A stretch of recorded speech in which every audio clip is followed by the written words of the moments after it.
علی رسول اللہ اما بعد السلام علیکم ورحمۃ اللہ وبرکاتہ۔ آج شہر کلکتہ کے موقر علماء کرام کی نگرانی میں ایک اہم پریس کانفرنس منعقد کی گئی ہے، اور اس پریس کانفرنس کو منعقد کرنے کے پیچھے ایک بہت بڑا مقصد ہے، اور وہ یہ ہے کہ ان دنوں اس وقت جو فلسطین کی صورتحال ہے اس سے ہم سب اچھے طریقے سے واقف ہیں، اور پوری دنیا کے مسلمان فلسطینی بھائیوں کی مدد کرنے کا اپنے اندر جذبہ رکھتے ہیں، اور ہر ایک انسان اپنی استطاعت اور قدرت کے بقدر مدد کر رہا ہے۔ انہی طریقوں کو دیکھتے ہوئے بعض چیزیں ایسی نظر آ رہی ہیں ہمارے معاشرے میں، جہاں یہ دیکھا جا رہا ہے کہ بعض حضرات اجتماعی روزے کی شکل اختیار کر رہے ہیں، اجتماعی افطار کی شکل اختیار کر رہے ہیں، نفلی روزے اور نفلی دعا اجتماعی شکل میں اختیار کر رہے ہیں کہ ہم اس اجتماعی دعا کے ذریعے اور روزے کے ذریعے فلسطینی عوام کے لیے، مظلوم مسلمانوں کے لیے مدد کریں گے اور یکجہتی کا مظاہرہ کریں گے۔ لہٰذا علماء کرام نے اس بات کو ضروری سمجھا کہ اس چیز کا جو شرعی حکم ہے یہ تمام مسلمانوں کے سامنے واضح ہو جانا چاہیے، کہ کہیں ایسا نہ ہو کہ مسلمان بدعات میں مبتلا ہو جائیں، کہیں ایسا نہ ہو کہ مسلمان ایسی چیزوں کو دین سمجھنے لگ جائیں جو کہ حقیقت میں دین کا حصہ نہیں ہے۔ لہٰذا آج انشاءاللہ تعالی ہمارے موقر علماء کرام جو یہاں تشریف فرما ہے، آپ حضرات کے سامنے اس مسئلے کی جو شرعی اس کا حکم ہے اس کی وضاحت فرمائیں گے۔ تو سب سے پہلے میں حضرت مولانا ابو طالب رحمانی صاحب سے گزارش کروں گا کہ وہ اس سلسلے میں کچھ رہنمائی فرمائیں۔ السلام علیکم ورحمۃ اللہ وبرکاتہ۔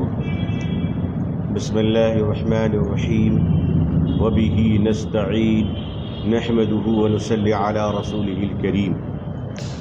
میں بہت شکر گزار ہوں ہمارے شہر کلکتہ کے علماء کرام اور مفتیان نظام کا کہ جنہوں نے اس حساس مسئلے پر دینی رہنمائی شہر اور ملک کے لوگوں کے کرنے کے تئیں اپنے فکر اور جذبے کا اظہار فرمایا۔ فلسطین کے مظلومین کے تعلق سے شاید ہی کوئی مردہ دل ہو جس کے اندر درد نہ ہو۔ فلسطین کے مظلومین، شہداء اور غزہ کے وہ تمام لوگ جو ظلم کے شکار ہو رہے ہیں، ان کی حمایت صرف مسلمان نہیں بلکہ دنیا کے کروڑوں غیر مسلم بھائی بہن بھی کر رہے ہیں۔ ان کی ہمدردی میں اتر آئے ہیں۔ ان کی ہمدردی کرنا یہ انسانی جذبے کے زندگی کی علامت ہے، اور ہم سب کا دینی فریضہ بھی ہے اور انسانی فریضہ بھی ہے۔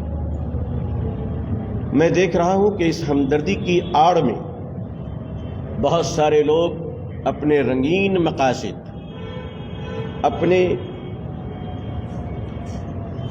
احساسات اور اپنے جذبے کو جو خالص ان کے اپنے رنگین ہیں اور جس میں دین کی کوئی بوباش نہیں ہے، وہ اپنی مرضی اور تسکین اور ذوق کے کاموں کو کرنے کے لیے دین کا نام دے رہے ہیں۔ افسوس مجھے اس وقت زیادہ ہوتا ہے جب اس میں کچھ نام نہاد علماء بھی ہمیں نظر آتے ہیں۔ علماء کی ذمہ داری یہ ہے کہ ظلم کے پنجوں کو مڑوڑ دیں، کم از کم روک دیں، اٹھنے والی بدعت اور گمراہی کے خلاف لب کشائی کریں اور آواز لگائیں کہ یہ دین ہے اور یہ دین نہیں ہے۔ ابھی ایک نیا سلسلہ شروع ہو گیا ہے، میں اسے ہمارے بعض مفتیان کرام کا خیال یہ ہے کہ یہ مکمل بدعت ہے، اور ہمارے بعض علماء اور مفتیان کرام کا خیال یہ ہے کہ یہ بدعت کی طرف بڑھتا ہوا قدم ہے جس سے آگے چل کر بہت بڑا خطرہ ہو سکتا ہے۔ کلکتے کے اور پورے ہندوستان کے دین کے غیرت رکھنے والے مسلمان مرد و خواتین کی خدمت میں عرض ہے کہ دین کا کوئی بھی کام ہوگا وہ دین کے طریقے پر ہوگا، دین کے نہج پر ہوگا۔ اپنی مرضی کے مطابق کوئی کام کرنا سیاسی تو ہو سکتا ہے، مفاد پرستی تو ہو سکتا ہے، اپنے جذبے کی تسکین اور اپنے ذوق کی تکمیل کے لیے تو ہو سکتا ہے، اپنے بڑے مقاصد اور خفیہ ایجنڈے کی تکمیل کے لیے تو ہو سکتا ہے، مگر دین نہیں ہو سکتا۔ دین کے نام پر جب بھی کوئی کام کیے جائیں گے وہ دین کے طریقے پر کیے جائیں گے، وہ قرآن و حدیث کی روشنی میں کیے جائیں گے، اور اس کے جانکار علماء کرام اور مفتیان کرام کی رہنمائی میں کیے جائیں گے۔ اور اگر خدا نخواستہ کوئی مولوی نما آدمی شریعت کے خلاف چل رہا ہو تو پھر علماء حق کی یہ دینی ذمہ داری ہے کہ وہ آگے آ کر سچ بول دے اور جھوٹ کا قلعہ قمع کرے۔ اسلام کی تاریخ میں بڑی بڑی مصیبتیں آئی ہیں، بڑی بڑی مصیبتیں۔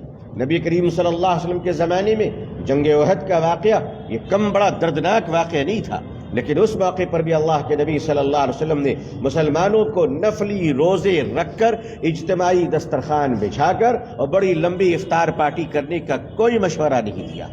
جنگ خندق کا موقع لے لیجئے، جنگ تبوک کا موقع لے لیجئے، بیر منعونہ کا واقعہ لے لیجئے کہ جس میں 68 صحابہ رضی اللہ تعالیٰ عنہ کو دشمنوں نے دھوکے سے شہید کیا اور 2 صحابہ کو گرفتار کیا، لیکن نبی کریم صلی اللہ علیہ وسلم نے کہیں ارشاد نہیں فرمایا کہ لوگوں نفلی روزے رکھو، چندے کرو، افطار کرو، لمبے دسترخوان بچھاؤ اور پھر وہاں پر تقریریں ہو اور اجتماعی دعا ہو۔ یہ شریعت نہیں ہے، یہ یاد رکھیے۔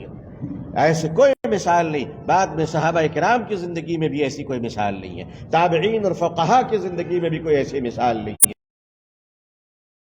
مظلوم بھائی بہنوں کی مدد ہونی چاہیے، مگر شریعت و سنت کے مطابق ہونی چاہیے۔ میں آواز دیتا ہوں ایمانی غیرت و جذبہ رکھنے والے لوگوں، مغرب کے افطار میں دسترخوان پہ بیٹھنا بہت آسان ہے، آؤ محبت سے فجر کی نماز میں اپنی مسجدوں کو بھر دیں، انشاءاللہ فجر کی نماز بھر دیں اور قنوت نازلہ کا سلسلہ شروع کریں۔ ابھی بھی ہمارے کلکتہ شہر میں مرکزی مساجد میں قنوت نازلہ کا کوئی سلسلہ شروع نہیں ہوا، اللہ ماشاءاللہ چند مساجد کے تو جو کرنے کے کام ہے وہ کرتے نہیں ہیں، اور جہاں نہیں کرنے کے کام ہے اس بدعت کو ہم کر کر دین کا نام دے رہے ہیں کہ مسلمان نفلی روزے رکھیں گے، دسترخوان بچھائی جائے گی، بڑے افطار کیے جائیں گے، چندے سے افطار کیے جائیں گے۔ معاف کیجیے گا، یہ سیاسی دسترخوان اور سیاسی جماعت کا پروگرام نہیں ہے، یہ حضور صلی اللہ علیہ وسلم کی شریعت اور اللہ کے دین کا معاملہ ہے۔ اس معاملے میں نہ کوئی بخشا جائے گا، نہ کوئی چھوڑا جائے گا، نہ کوئی جھول جھال برداشت کیے جائیں گے۔ اہل کلکتہ اور ہندوستانی مسلمانوں کی ماں بہن، مرد و خواتین سے میری گزارش ہے، روزے رکھنے ہوں، نفلی روزے انفرادی طور پر رکھیں، جس کی اطلاع کسی کو نہ ہو، اللہ سے خوب دعا کرے۔ مرد حضرات مساجد میں فجر کی نمازوں کی پابندی کریں، ائمہ حضرات قنوت نازلہ پڑھیں جو شریعت و سنت سے ثابت ہے، لیکن خدا را اس طرح کے بدعت کے کاموں میں جو لوگ رائج کر رہے ہیں وہ توبہ کریں، اور جو لوگ دین سمجھ کر اس پر اپنا مال لگا رہے ہیں اللہ انہیں بھی نیک ہدایت عطا فرمائے۔ جن مسلمانوں نے اس میں شرکت کی ہے، جن مسلمانوں نے اس میں مال خرچ کیا ہے، وہ ایک دینی جذبے کے تحت کیا ہے، انہوں نے، ان کی نیتیں غلط نہیں ہیں، ان کی جیسی رہنمائی کی گئی ویسا کام انہوں نے کیا۔ ہماری ذمہ داری ہے کہ ہم حق بات ان تک پہنچا دیں، اور میں شہر کے مسلمان دیندار مسلمان طبقے سے بھی عرض کروں گا کہ وہ بھی علماء کرام سے استفتاء کریں، وہ بھی مفتیان کرام سے فتویٰ پوچھیں کہ یہ معاملہ کہاں تک درست ہے۔ میں الحمدللہ میں تحقیق کر چکا ہوں، ہمارے علماء اور مفتیان کرام اس چیز کو اچھی نظر سے نہیں دیکھ رہے ہیں اور اس کو دین کے معاملے میں ایک نئی بدعت اور اٹھتا ہوا غلط قدم تصور کر رہے ہیں۔ امید ہے کہ اسے مثبت طریقے سے لیں گے، نگیٹو نہیں لیں گے، اسے پازیٹیو لیں گے۔ اللہ تعالی ہم سب کو دین حنیف پر ثابت قدم رکھے اور صراط مستقیم پر ہمیں چلائے۔ میں چاہوں گا کہ ہمارے بزرگ عالم حضرت مولانا مفتی عبدالمعیز صاحب، بزرگ میں نے اس لیے کہا کہ سبھی ہمارے بزرگ ہیں، آپ بھی نوجوان مفتی ہیں، حضرت مولانا مفتی عبدالسلام صاحب بھی تشریف فرما ہے، حضرت مولانا ابو طلحہ جمال قاسمی صاحب تشریف فرما ہے، ہمارے حضرت مولانا آصف ندوی صاحب، مفتی ضمیر الحسن صاحب، حضرت مولانا اشرف علی صاحب، حضرت مولانا مکارم حسن قاسمی صاحب، حافظ کلام صاحب، ہمارے تمام شہر کے معزز حضرات، ہمارے نوشاد بھائی کلیم صاحب، مولانا امجد صدیقی صاحب، اور ہمارے حضرت مولانا فیاض احمد صاحب گپت اللہ مسجد کے خطیب و امام، اور ہمارے یہاں تمام تشریف فرمائے بھائی سلطان صاحب۔ تو میں عرض کروں گا کہ حضرت مولانا مفتی عبدالمعیز صاحب بھی شرعی نقطۂ نظر کو واضح فرمائے، پھر آپ کے سوال کو ہم لیں گے انشاءاللہ۔ نفلی روزوں کے معاملے میں جو بات مولانا ابو طالب رحمانی صاحب نے کہی کہ اجتماعی طور پر اس کا اہتمام نہیں ہونا چاہیے، چونکہ یہ نفلی کام ہے اس لیے انفرادی طور پر ہی اس کا اہتمام کیا جائے۔ اجتماعی طور پر کرنا یہ شریعت اور سنت سے الگ بات ہے، اس لیے اس سے عام لوگوں کو بچنے کی کوشش کرنا چاہیے۔ مفتی عبدالسلام صاحب۔ محمد و صلی علی رسول الکریم، یہ حضرت مولانا نے تفصیلی بات بتا دی ہے اور انشاءاللہ ہم اسے بہت مثبت انداز میں تھوڑا زور سے حضرت مولانا نے تفصیلی بات بتا دی ہے اور اسی بات کو انشاءاللہ ہم مثبت انداز میں قبول بھی کریں، اور میری درخواست خاص طور پر ائمہ حضرات سے ہے کہ ہمارے شہر کلکتہ کی کوئی ایسی مسجد باقی نہ رہے جہاں فجر کی جماعت میں مسجد نہ بھر رہی ہو. لوگوں کو ترغیب دلائیں، خاص طور پہ توجہ دلائیں کہ ہم اپنے فلسطینی بھائیوں کا ساتھ تو جا کر نہیں دے سکتے، تو کم از کم ان کے لیے تہ دل سے فجر کے وقت جو ایک محبوب ترین اور شرعی عمل ہے قنوت نازلہ، اس میں کھڑے ہو کر آمین تو دل سے کہہ سکتے ہیں، اللہ کے سامنے گریہ بیزاری کر سکتے ہیں. اگر یہ بھی نہ کر سکے پھر ہم کہے کہ مسلمان ہیں، کس بات سے امت محمدی کہلانے کے لائق ہے. یہ ہمارا فریضہ ہے امتی ہونے کے حیثیت سے کہ ہم اپنے بھائیوں کے لیے قنوت نازلہ میں آمین کہے، نہ کہ وہ تمام چیزیں جو شرعی نہیں ہے یا جو یوں ہی اچھا سمجھ کر کیا جا رہا ہے لیکن شریعت سے اس کا تعلق نہیں ہے. اللہ ہم سب کو دین حنیف اور شریعت متین پر عمل کی توفیق نصیب فرمائے. جزاک اللہ.